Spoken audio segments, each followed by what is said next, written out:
بسم اللہ الرحمن الرحیم۔ الفوز الکبیر کے پہلے سبق انٹروڈکشن میں خوش آمدید۔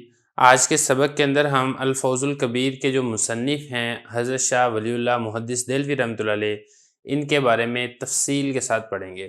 دیکھیں، پہلی بات تو اب یہاں پر یہ سمجھ لیں کہ الفوز الکبیر یہ کتاب ہے اصول تفسیر کے اندر، یعنی تفسیر اگر کوئی کرنا چاہتا ہے، مفسر قرآن اگر کوئی بننا چاہتا ہے تو اس کے لیے کن کن چیزوں کا خیال رکھنا ضروری ہے اور تفسیر کے لیے کون سے ضروری مباحث ہیں، وہ ساری کی ساری تفصیل انشاءاللہ اس کتاب کے اندر ذکر کی جائے گی۔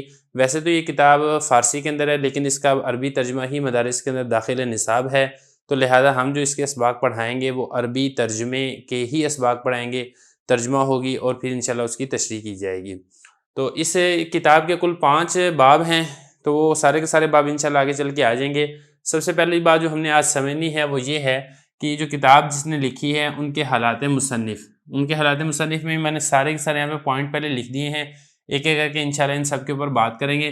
سب سے پہلے بات کر لیتے ہیں حضرت کے نام و نسب کے بارے میں۔ حضرت شاہ ولی اللہ محدث دہلوی رحمۃ اللہ علیہ، حضرت کا نام احمد ہے، ولی اللہ کے لقب سے حضرت مشہور ہیں۔ حضرت کی کنیت کے بارے میں 3 قول ملتے ہیں۔ ایک قول یہ ہے کہ حضرت کی کنیت ابو محمد ہے، ایک قول یہ ہے کہ حضرت کی کنیت ابو الفیاض ہے، ایک قول یہ ہے کہ حضرت کی کنیت ابو الفیض ہے۔ حضرت کا ایک بشارتی نام بھی ہے اور وہ ہے قطب الدین، تاریخی نام حضرت کا عظیم الدین ہے۔ سلسلہ نسب کی اگر ہم بات کریں تو حضرت شاہ صاحب رحمۃ اللہ علیہ خود فرماتے ہیں کہ اس فقیر کا سلسلہ نسب حضرت عمر رضی اللہ عنہ تک یہ پہنچتا ہے۔ اصل میں بات یہ ہے کہ حضرت شاہ صاحب رحمۃ اللہ علیہ کا سلسلہ نسب والد صاحب کی طرف سے 30 واسطوں سے حضرت عمر بن خطاب رضی اللہ عنہ تک پہنچتا ہے، اور والدہ کی طرف سے سلسلہ نسب حضرت کا امام موسیٰ کاظم رحمۃ اللہ علیہ تک پہنچتا ہے۔ تو اس لحاظ سے حضرت عربی اور فاروقی النسب ہیں۔ سلسلہ نسب حضرت کا اس طریقے سے ہے: احمد بن عبد الرحیم بن وجیہ الدین شہید بن معظم بن منصور دہلوی رحمۃ اللہ علیہ الی آخرہ۔ شاہ صاحب رحمۃ اللہ علیہ سید نہیں تھے، ان کے نام کے ابتداء میں سید یا شاہ کا لفظ لکھا جاتا ہے۔ وہ بر صغیر کی اصطلاح کے مطابق تصوف اور سلوک والے حضرات پر بھی یہ لفظ استعمال ہوتا ہے، تو اسی وجہ سے حضرت کے نام کے شروع میں شاہ صاحب یہ لکھ دیا جاتا ہے۔ اب دوسرے نمبر پہ بات کر لیتے ہیں کہ حضرت شاہ صاحب کی ولادت کب ہوئی ہے۔ دیکھیں، حضرت شاہ صاحب رحمۃ اللہ علیہ کی ولادت سلطان اورنگزیب عالمگیر کی وفات سے تقریباً 4 سال پہلے شوال 1114 ہجری میں، جو کہ سنہ عیسوی کے اعتبار سے 21 فروری 1703 عیسوی یہ بنتی ہے۔ طلوع آفتاب کے وقت حضرت دہلی کے اطراف میں ایک قصبہ ہے پھلت، یہ حضرت کا ننیال بھی تھا، یہاں پر حضرت کی ولادت ہوئی ہے۔ تیسرے نمبر پہ بات کر لیتے ہیں ابتدائی تعلیم کے بارے میں۔ دیکھیں، حضرت شاہ صاحب رحمۃ اللہ علیہ خود فرماتے ہیں کہ جب میری عمر 5 سال ہوئی تو فقیر مکتب میں داخل ہوا۔ 7ویں سال میرے والد صاحب نے مجھ سے نماز پڑھوائی اور روزہ رکھنے کی مجھے تلقین کی۔ اسی سال میری رسم ختنہ بھی کی گئی۔ شاہ صاحب فرماتے ہیں کہ مجھے یاد پڑتا ہے کہ اسی سال کے آخر میں میں نے قرآن مجید حفظ کر لیا تھا۔ 10 سال کی عمر میں شرح ملا جامی پڑھی اور عام مطالعہ کی راہ میرے لیے یہ کھل گئی۔ 14ویں سال میں شاہ صاحب فرماتے ہیں کہ میری شادی کر دی گئی اور اس معاملے میں میرے والد صاحب نے بڑی جلدی سے کام لیا۔ 15 سال کا تھا میں تو اس وقت میں نے اپنے والد صاحب کے دست مبارک پر بیعت کی اور تصوف کے اشغال کے اندر مصروف ہو گیا۔ اس میں خاص طور پر نقشبندی مشائخ کے طریق کو میں نے اپنا مقصود بنا لیا۔ اسی سال تفسیر بیضاوی کا ایک حصہ پڑھا اور اسی سال میرے والد صاحب نے وسیع پیمانے پر کھانے کا انتظام کیا اور عوام اور خواص کو دعوت دی، اور اسی موقع پر میرے والد صاحب نے مجھے درس کی اجازت بھی دے دی۔ خلاصہ یہ ہے کہ میری عمر کے 15ویں سال اپنے ملک کے دستور کے مطابق جو ضروری علوم و فنون تھے میں ان سے فارغ ہو گیا۔ میں 17 سال کا تھا جب میرے والد صاحب اس دنیا سے رخصت ہو گئے۔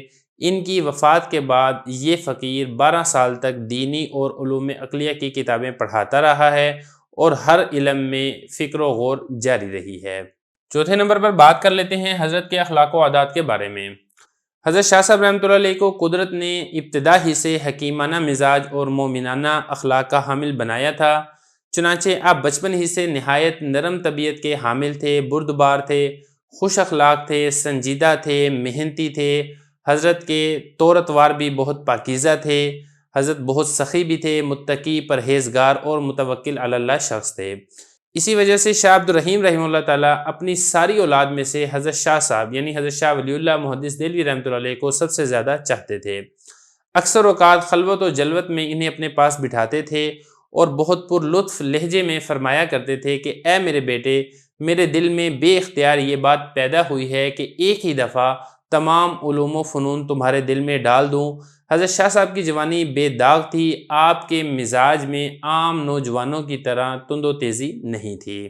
شاہ صاحب رحمۃ اللہ علیہ کو والد صاحب کی پاکیزہ تربیت نے سیر چشم، مستغنی المزاج اور متوکل علی اللہ بنا دیا تھا۔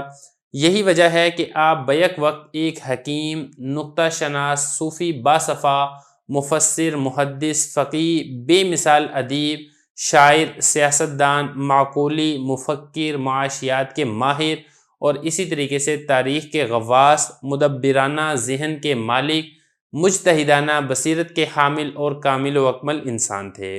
5ویں نمبر پہ بات کر لیتے ہیں حضرت شاہ صاحب کی اولاد کے بارے میں۔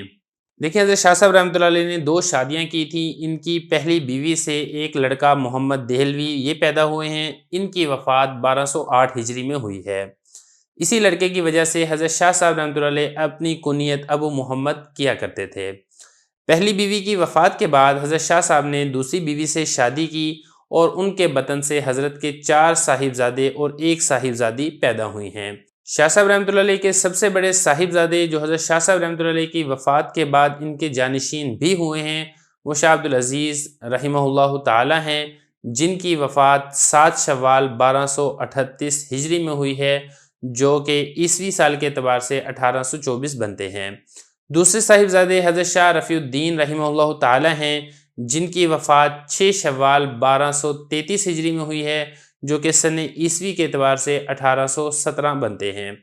تیسرے صاحبزادے حضرت شاہ عبدالقادر رحمہ اللہ تعالی ہیں، جن کی وفات 19 رجب 1230 ہجری میں ہوئی ہے، جو کہ سن عیسوی کے اعتبار سے 1814 بنتی ہے۔ چوتھے صاحبزادے حضرت شاہ عبدالغنی رحمۃ اللہ علیہ ہیں، جن کی وفات 6 محرم 1227 ہجری میں ہوئی ہے۔ ان 4 صاحبزادوں کے علاوہ حضرت شاہ صاحب کی ایک بیٹی بھی تھی، جن کا نام امت العزیز تھا۔ 6 نمبر پر ہم بات کر لیتے ہیں حضرت شاہ صاحب کی خصوصیات کے بارے میں۔ دیکھیں، حضرت شاہ صاحب رحمۃ اللہ علیہ کو اللہ تعالیٰ نے جن خوبیوں اور خصوصیات سے نوازا تھا، ان خصوصیات کو حضرت شاہ صاحب رحمۃ اللہ علیہ نے تحدیث بن نعمت کے طور پہ اپنی مختلف تصانیف میں ذکر کیا ہے۔ ایک ایک کر کے ان کے بارے میں بات کر لیتے ہیں۔ پہلی نعمت جو حضرت نے ذکر کی ہے وہ یہ ہے کہ حضرت شاہ صاحب رحمۃ اللہ علیہ کو قائم الزماں بنایا گیا۔ اسی طریقے سے حضرت شاہ صاحب رحمۃ اللہ علیہ کو مجدد دین بنایا گیا۔ اسی طریقے سے حضرت شاہ صاحب رحمۃ اللہ علیہ کو خلعیت فاتحیت عطا کی گئی اور آخری دور کا آغاز حضرت شاہ صاحب کے ہاتھوں سے کروایا گیا۔ اسی طریقے سے حضرت شاہ صاحب رحمۃ اللہ علیہ کی خصوصیات میں سے ایک خصوصیت یہ بھی تھی کہ حضرت شاہ صاحب رحمۃ اللہ علیہ اللہ تعالیٰ کے وصی تھے اور اللہ تعالیٰ کی مرضیات کی تکمیل کے لیے ایک آلہ جارحہ بنائے گئے تھے۔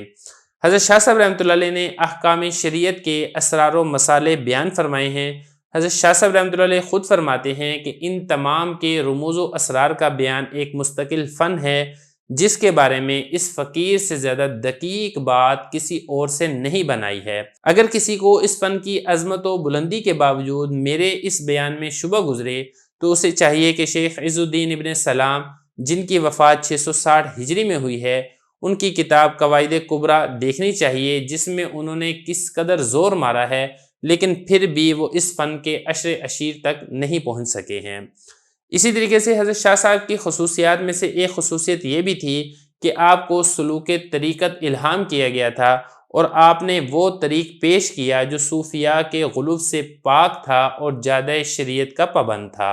حضرت شاہ صاحب رحمۃ اللہ علیہ نے علماء معاصرین، یعنی جو ان کے ہم عصر علماء تھے، ان کی مخالفت کے باوجود حضرت نے قرآن مجید کا بلند پایہ ترجمہ کیا، جو کہ حضرت کے خصوصیات میں سے ایک بڑی خصوصیت ہے۔ اسی طریقے سے حضرت نے حدیث کی حیثیات کا تعین کیا اور درس حدیث میں تحقیق کی بنیاد ڈالی۔ حضرت شاہ صاحب رحمۃ اللہ علیہ آپ کو الجمع بین المختلفات کا علم خصوصی طور پر دیا گیا تھا۔ حضرت شاہ صاحب کی خصوصیات میں سے ایک خصوصیت یہ بھی ہے کہ حضرت کو جامعیت عطا کی گئی تھی۔ حضرت شاہ صاحب رحمۃ اللہ علیہ کو حکمت عملی یعنی تعبیر معاشیات، سیاسیات، عمرانیات کے شرعی اصول و ضوابط سمجھائے گئے تھے اور کتاب و سنت و آثار و صحابہ ان کے ساتھ ان کو تطبیق دینے کی توفیق بھی عطا کی گئی تھی۔ حضرت شاہ صاحب رحمۃ اللہ علیہ فرماتے ہیں کہ مجھے ایک ملکہ دیا گیا جس کی بدولت میں تمام عقائد و اعمال، اخلاق و آداب کے درمیان یہ تمیز کر سکتا ہوں کہ دین حق کی اصلی تعلیم جو نبی کریم صلی اللہ علیہ وسلم کی لائی ہوئی ہے وہ کیا ہے اور کون سی باتیں ہیں جو بعد میں دین حنیف کے ساتھ چسپاں کر دی گئی ہیں، اور کس بدعتی فرقہ کی تحریف، غلو و افراط اور تہاون و تفرید کا نتیجہ ہیں۔ حضرت شاہ صاحب رحمۃ اللہ علیہ کی خصوصیات میں سے ایک خصوصیت یہ بھی ہے کہ آپ کو علم المصالح والمفاسد اور علم الشرائع والحدود دونوں عطا کیے گئے تھے۔ حضرت شاہ صاحب رحمۃ اللہ علیہ خود فرماتے ہیں کہ یہ وہ شرافت والا علم ہے جس کے متعلق بیان کرنے اور اس کے اصولوں کو واضح کرنے، نیز اس کے مسائل کی تطبیق میں مجھ سے کسی نے سبقت نہیں کی ہے، یعنی مجھ سے پہلے کسی نے یہ چیزیں بیان نہیں کی ہیں۔ حضرت شاہ صاحب رحمۃ اللہ علیہ کی خصوصیت یہ بھی ہے کہ آپ نے قدیم علماء اہل سنت کے عقائد کو دلائل و براہین کی روشنی میں اس طرح ثابت کیا ہے اور انہیں اس طریقے سے عقل پرستوں کے شکوک و شبہات سے پاک کیا ہے کہ ان میں مزید بحث کی گنجائش ہی باقی نہیں رہی ہے۔ حضرت شاہ صاحب رحمۃ اللہ علیہ کو کمالات اربع، کون کون سے کمالات ہیں؟ ابداع، خلق، تدبیر اور تدلی یعنی تجلی، ان کی حقیقت اور نفوس انسانیہ کی استعداد کا خصوصی علم عطا کیا گیا تھا۔ مندرجہ بالا یہ وہ علوم ہیں جو حضرت شاہ صاحب رحمۃ اللہ علیہ کی خصوصیات ہیں اور ان سے پہلے کسی عالم کو نہیں دیے گئے ہیں، اور نہ ہی ان پر کسی نے کما حق ہو اس طریقے سے کلام کیا ہے۔ دارالحدیث کا قیام، حضرت شاہ صاحب رحمۃ اللہ علیہ نے 10 بادشاہوں کا زمانہ پایا ہے۔ وہ 10 بادشاہ کون کون سے ہیں؟ ایک تو ہے اورنگزیب عالمگیر، دوسرا ہے شاہ عالم بہادر شاہ اول، تیسرے نمبر پر ہے معز الدین جہاندار شاہ، چوتھے نمبر پر ہے فروخ سیر، اور پانچویں نمبر پر ہے رفیع الدرجات، چھٹے نمبر پر ہے رفیع الدولہ، ساتویں نمبر پر ہے محمد شاہ رنگیلا، آٹھویں نمبر پر احمد شاہ، نویں نمبر پر عالمگیر ثانی اور 10ویں نمبر پر شاہ عالم ثانی۔ یہ 10 بادشاہ ہیں جن کا زمانہ حضرت شاہ صاحب نے پایا ہے۔ دیکھیں، مسلمان بادشاہوں کے دور حکومت میں جبکہ قاضی و مفتی ہونا ہی علماء کے لیے باعث افتخار تھا، اس وقت فقہ، اصول فقہ، صرف، نحو، منطق، معانی، فلسفہ، تاریخ وغیرہ ان چیزوں کی تعلیم دی جاتی تھی۔ ان علوم کو چھوڑ کے علم حدیث اور علم تفسیر کی طرف توجہ بہت کم تھی۔ حضرت شاہ عبدالحق محدث دہلوی رحمۃ اللہ علیہ، جن کی وفات 1052 ہجری میں ہوئی ہے، اور اسی طریقے سے بعض دیگر علماء حضرات تھے، انہوں نے اپنے طور پر علم حدیث کی ترویج و اشاعت تو کی ہے، لیکن سب سے پہلے باقاعدہ اور منظم طور پر علم حدیث و علم تفسیر کی اشاعت کا نظم مدرسہ رحیمیہ دہلی سے شروع ہوا ہے، جو کہ حضرت شاہ صاحب رحمۃ اللہ علیہ کی رہنمائی میں ہی کیا گیا ہے، اور حضرت شاہ صاحب رحمۃ اللہ علیہ نے ہی باقاعدہ صحائح ستہ اور حدیث کی مرکزی کتب خصوصاً موطا امام مالک رحمہ اللہ تعالیٰ کی تعلیم اپنے مدرسے کے اندر دی ہے، جس سے بر صغیر کے تمام علماء اور عوام نے استفادہ کیا ہے۔ یہی وجہ ہے کہ بر صغیر، پاک و ہند اور قرب و جوار کے علاقوں میں حدیث کا سبق پڑھنے والا ہر طالب علم اس کی سند لازمی طور پر حضرت شاہ صاحب رحمۃ اللہ علیہ تک پہنچتی ہے۔ 7ویں نمبر پر بات کر لیتے ہیں مجدد کی۔ دیکھیں، اللہ تعالیٰ کا ایک دستور اور طریقہ یہ رہا ہے کہ اللہ تعالیٰ ہر صدی کے اندر کسی نہ کسی ایسی شخصیت کو ضرور بھیجتے ہیں جو کہ اس صدی کے اندر جو دین اسلام کے اندر خرافات اور بدعات وغیرہ رائج ہو جاتی ہیں، ان کی تنقیح کرتے ہیں، ان کو کاٹ چھاٹ کرتے ہیں، اور اسی طریقے سے دین اسلام کی صحیح تصویر اور صحیح رخ لوگوں کے سامنے پیش کرتے ہیں، اور دین اسلام کی خدمت کرنے میں سخت سے سخت مصیبتیں اور مشقتیں برداشت کرتے ہیں۔ اس اعتبار سے اگر دیکھا جائے تو حضرت شاہ صاحب رحمۃ اللہ علیہ 12ویں صدی ہجری کے مجدد ہیں۔ حضرت شاہ صاحب رحمۃ اللہ علیہ کے تجدیدی کارنامے ایسے عظیم اور شاندار ہیں جو رہتی دنیا تک امت کے لیے مشعل راہ ہیں۔ حضرت شاہ صاحب رحمۃ اللہ علیہ اپنی ذات کے بارے میں اپنی مایہ ناز کتاب تفہیمات الہیہ میں وسیع اور مجدد ہونے کا اشارہ بھی کیا ہے۔ 8ویں نمبر پر بات کر لیتے ہیں حضرت کی تدریس کی۔ دیکھیں، حضرت شاہ صاحب رحمۃ اللہ علیہ نے تفسیر، حدیث، فقہ، اصول تفسیر، اصول حدیث، منطق، کلام، صرف، نحو، سلوک و تصوف، طب و فلسفہ، غرض یہ کہ ہر فن کی مرکزی اور بیشتر کتابیں سبکن پڑھی ہیں اور پڑھ کر ان کے اندر عبور اور دسترس یہ حاصل کی ہے۔ حضرت شاہ صاحب کی عمر صرف 17 سال تھی جس وقت حضرت شاہ عبد الرحیم رحمۃ اللہ علیہ کا انتقال ہوا ہے۔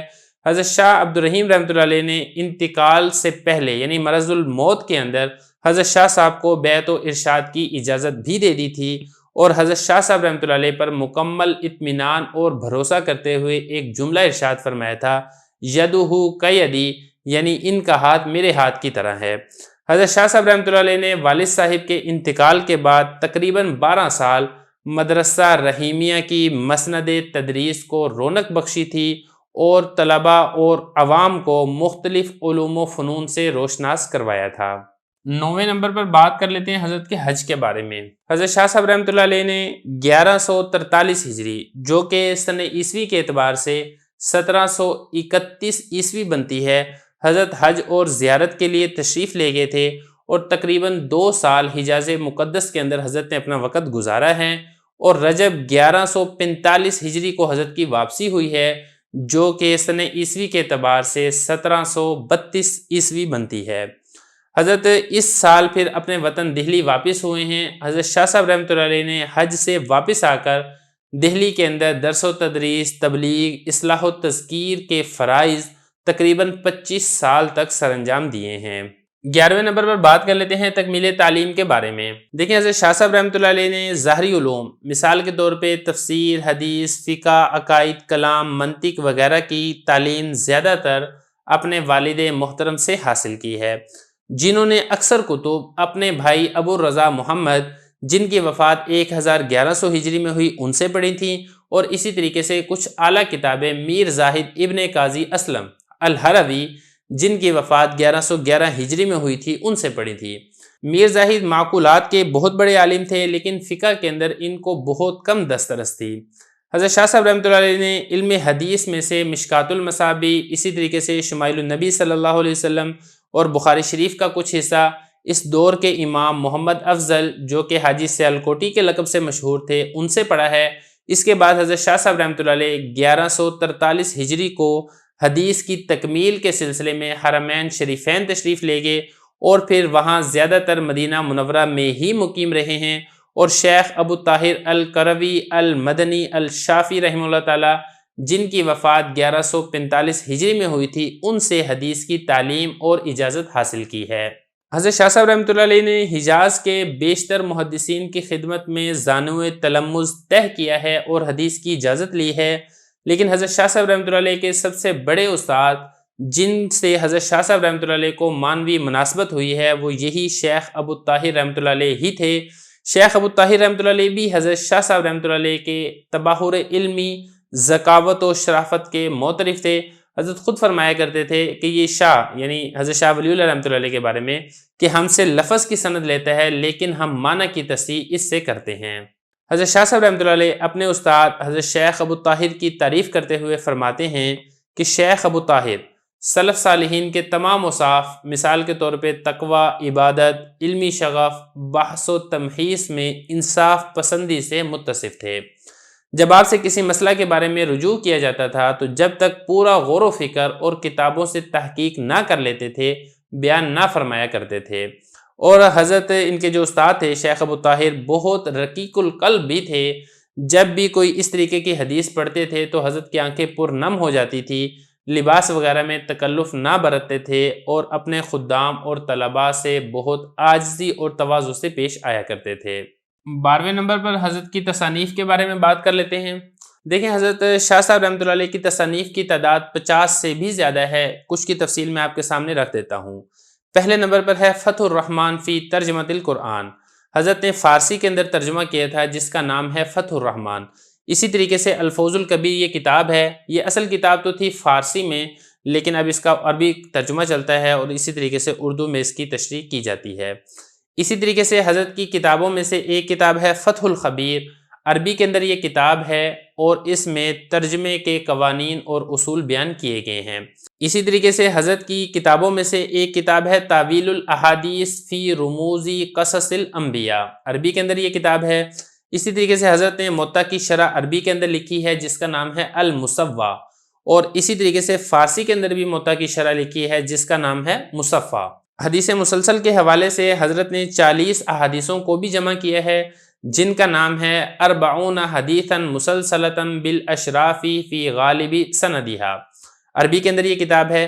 اسی طریقے سے الدر الثمین فی مبشرات النبی الامین، عربی کے اندر یہ والی بھی کتاب ہے۔ اور اسی طریقے سے ایک اور کتاب بھی ہے النوادر من احادیث سید الاوائل والاواخر، یہ بھی عربی کے اندر ہے۔ الفضل المبین فی المسلسل فی حدیث النبی الامین، عربی میں یہ کتاب ہے۔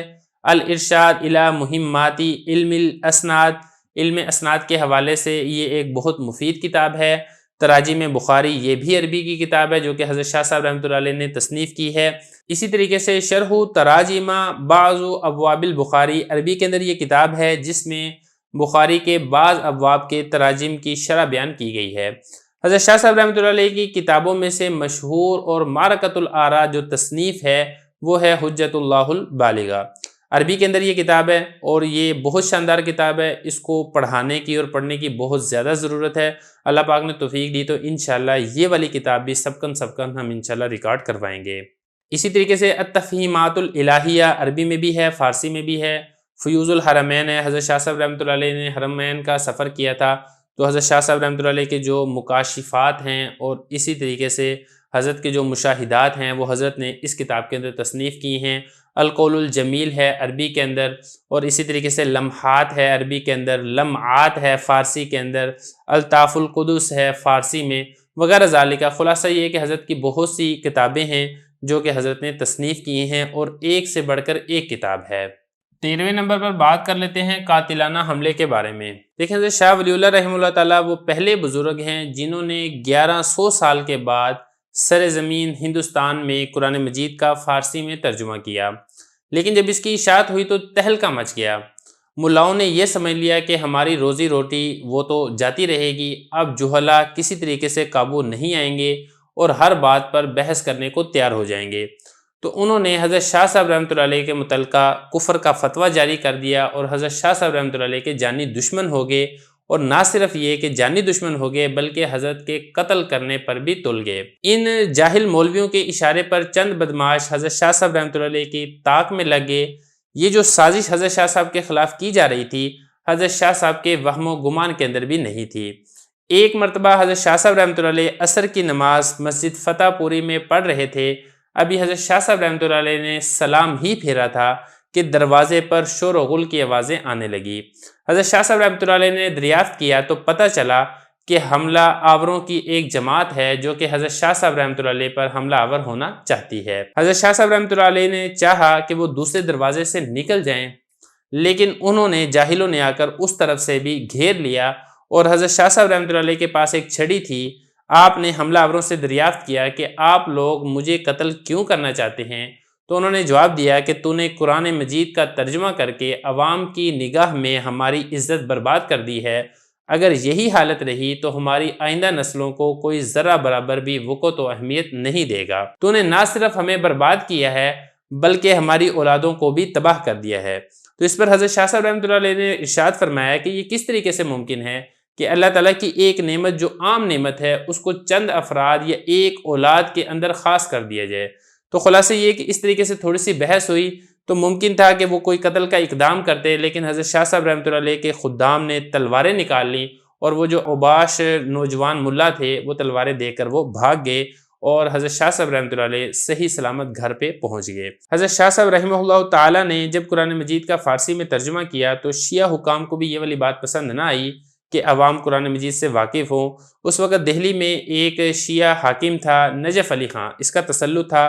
اس نے حضرت شاہ صاحب کے اوپر بہت ظلم و تشدد کیا، حتیٰ کہ حضرت کے دونوں ہاتھ یہ بیکار کروا دیے تاکہ حضرت آئندہ کوئی کتاب یا مضمون تصنیف نہ کر سکیں۔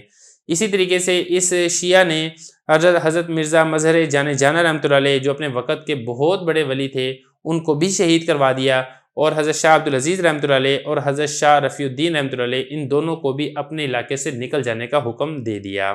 14ویں نمبر پر بات کر لیتے ہیں حضرت کی سیاسی بصیرت کے بارے میں۔ دیکھیں حضرت شاہ صاحب رحمہ اللہ تعالیٰ کو سیاسی بصیرت بھی کامل درجہ کی حاصل تھی۔ جب ہندوستان پر طوائف الملوکی نے شیرازہ بکھیر دیا تھا تو حضرت شاہ صاحب رحمۃ اللہ علیہ نے احمد شاہ ابدالی کو ہندوستان پر حملہ آور ہونے کی درد مندانہ اپیل کی تھی، اور اس کار خیر میں ہاتھ بٹانے کے لیے دیگر با اثر عمراء سے بھی حضرت نے خط و کتابت کی تھی۔ احمد شاہ ابدالی نے پانی پت کی آخری لڑائی میں مرہٹوں کے دانت کھٹے کر دیے تھے اور ان کی ساری قوت کو پاش پاش کر کے رکھ دیا تھا۔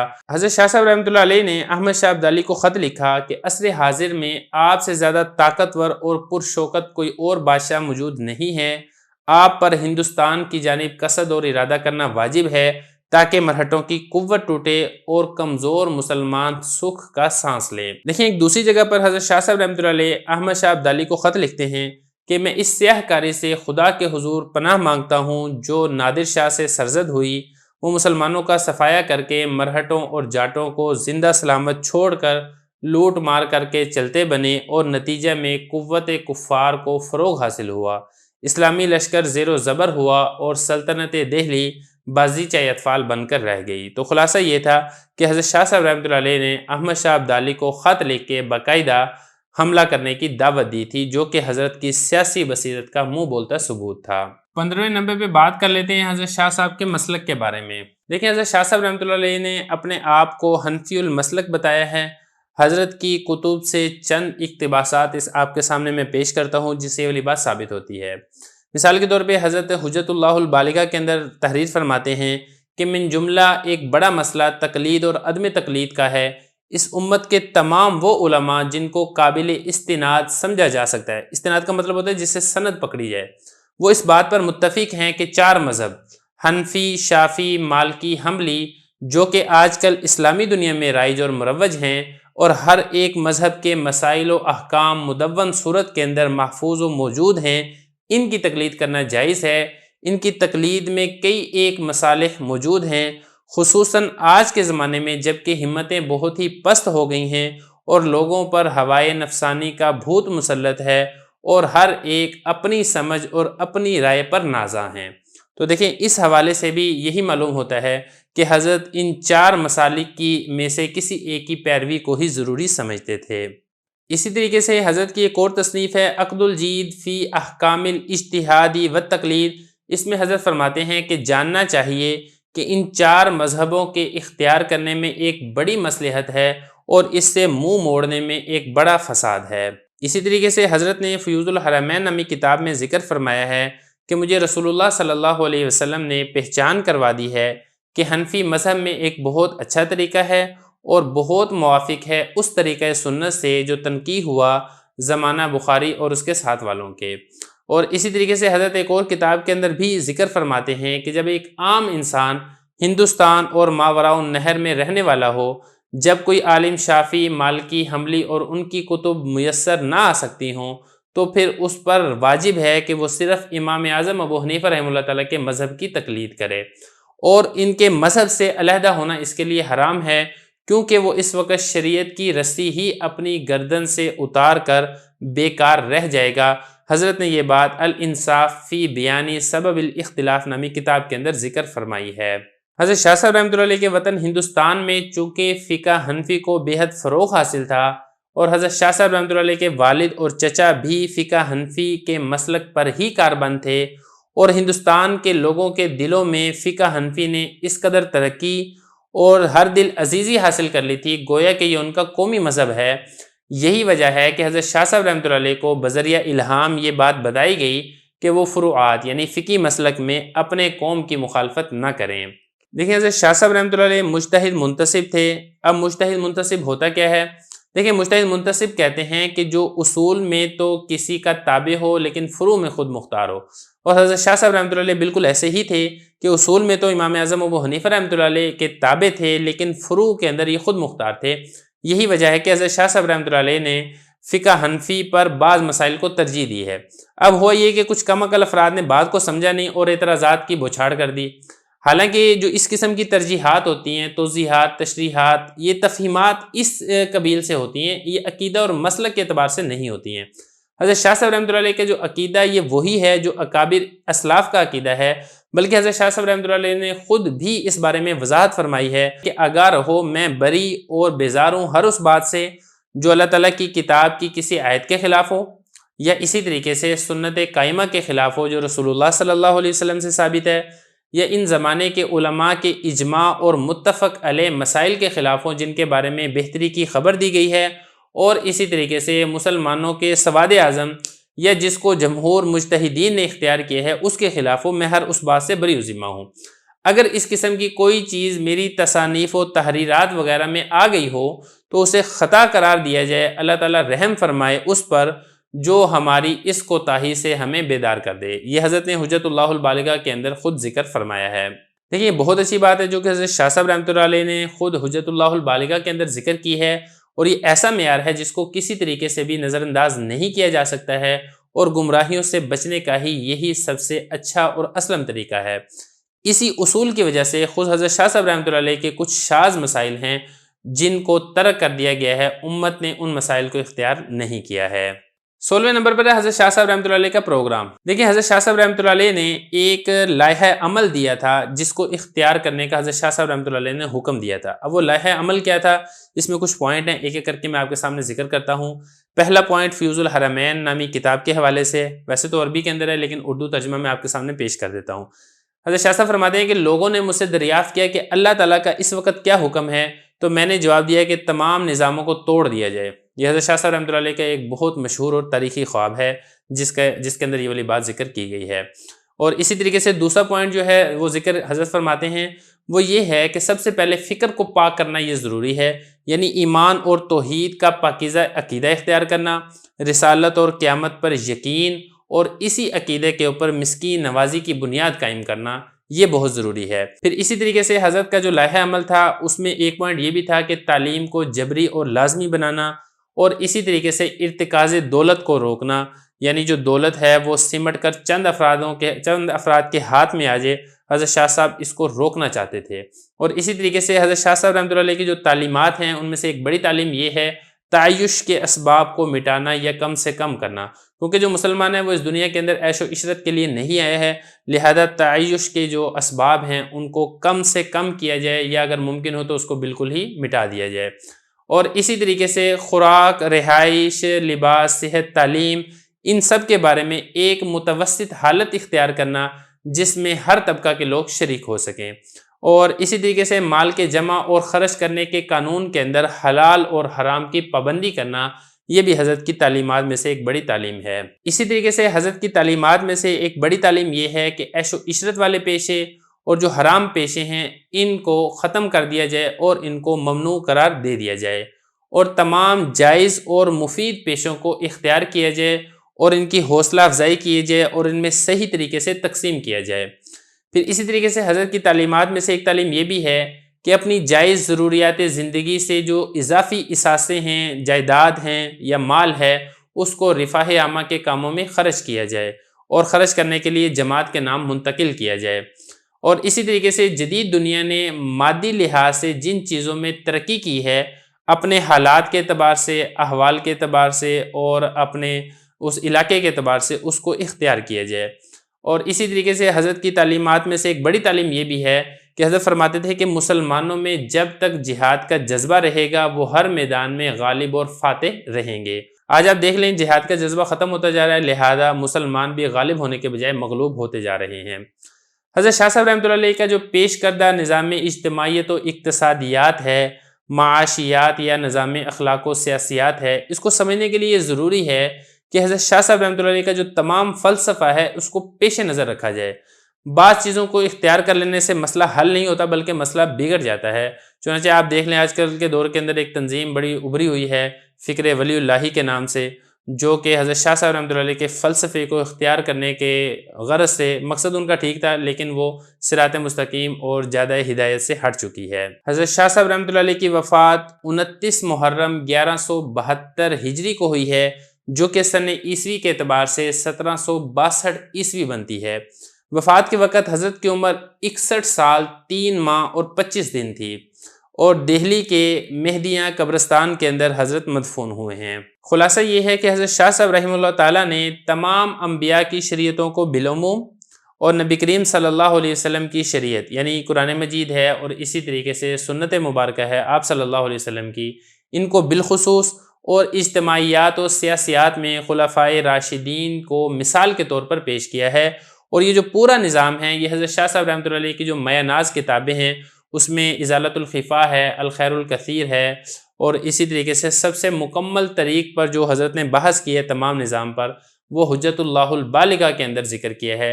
تو جب تک اس پورے کو تفصیل کے ساتھ نہیں پڑھا جائے گا تو حضرت شاہ صاحب کی فکر کو صحیح طریقے سے سمجھنا ممکن نہیں ہے۔ تو بہرحال یہ کچھ پوائنٹ تھے جو کہ حضرت شاہ ولی اللہ رحمہ اللہ تعالیٰ سے متعلقہ تھے۔ سبق کچھ لمبا ہو گیا ہے، لیکن حضرت شاہ صاحب کی جو شخصیت ہی ایسی تھی کہ اس کے اوپر تفصیلی کلام یہ بہت زیادہ ضروری تھا۔ بہرحال یہ ساری چیزیں ہم یہاں تک ہماری مکمل ہو چکی ہیں۔ اب اس کے بعد انشاءاللہ کتاب کا مقدمہ ہوگا، اور پھر کتاب کے مقدمے کے بعد جو کتاب کے 5 ابواب ہیں انشاءاللہ ایک ایک کر کے اس کو ذکر کریں گے۔